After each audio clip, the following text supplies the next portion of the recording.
History is filled with epic last stands, moments where heroes make their final, desperate fight against impossible odds. We remember Thermopylae, the Alamo, the defenders of Mesa. These are tales of ultimate sacrifice, but what if the end wasn't really the end? What if some of history's most famous final stands had a surprising epilogue? Let's journey back to 480 BC, to the narrow pass of Thermopylae. We all know the story. King Leonidas and his 300 Spartans, along with their allies, holding off the massive Persian army. For 2 days, they were an unbreakable wall, but a betrayal led the Persians around the pass. Leonidas sent most of his forces away, staying behind with his Spartans and a few hundred others to fight to the last man. Their sacrifice bought precious time for Greece and became a legend of courage. But was every single one of them wiped out? History, and the historian Herodotus, tell us of 2 Spartans who weren't at the final battle, Pantites and Aristarchus. Pantites was sent as a messenger and returned to find his comrades gone.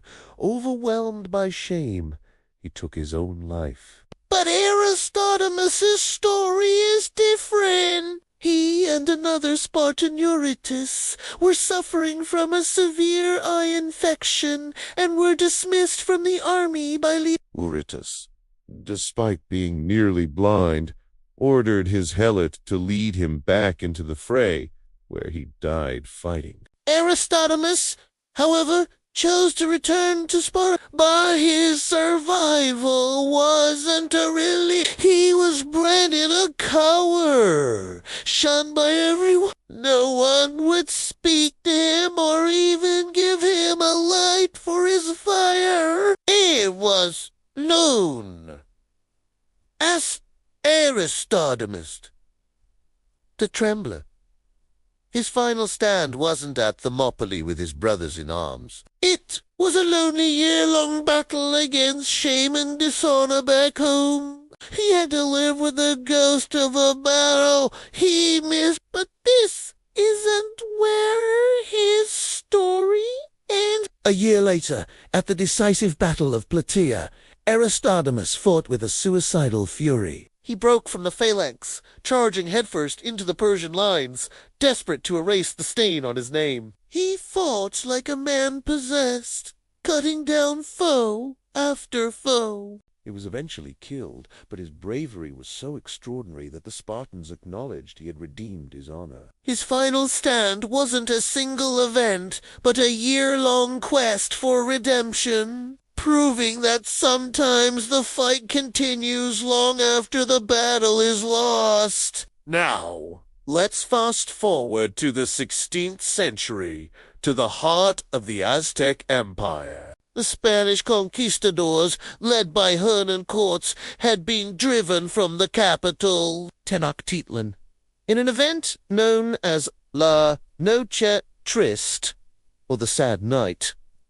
The Aztecs had won a major victory, but Cortes wasn't finished. He returned with a larger force and laid siege to the city. For 80 days, the Aztec warriors, led by their new emperor Cuauhtémoc, fought with incredible ferocity.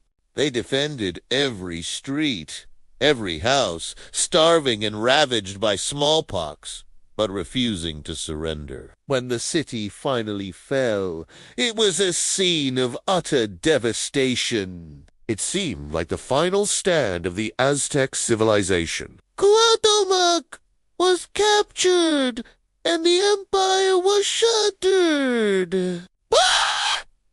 The spirit of resistance wasn't entirely extinguished. Cuauhtémoc himself, even in captivity, refused to be broken. When tortured by the Spanish to reveal the location of hidden gold, he famously endured the pains. His final stand wasn't just on the battlefield. It was in his defiance against his captors.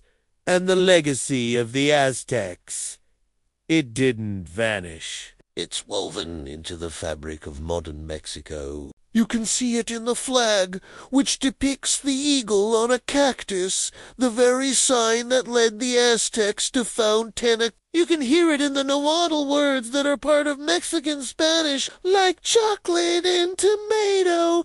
Their culture, art, and tradition survived the fall of their empire and continue to influence the world today. Their final stand wasn't an ending, but a brutal transformation. From a lone Spartan fighting for his honor to an empire's culture that refused to die, these stories show us that the end is often just a new beginning. The final stand might be the end of a battle, but it's not always the end of the story. Thanks for watching. If you enjoyed this dive into the surprising twists of history, Don't forget to like, subscribe, and hit that notification bell for more. See you next time.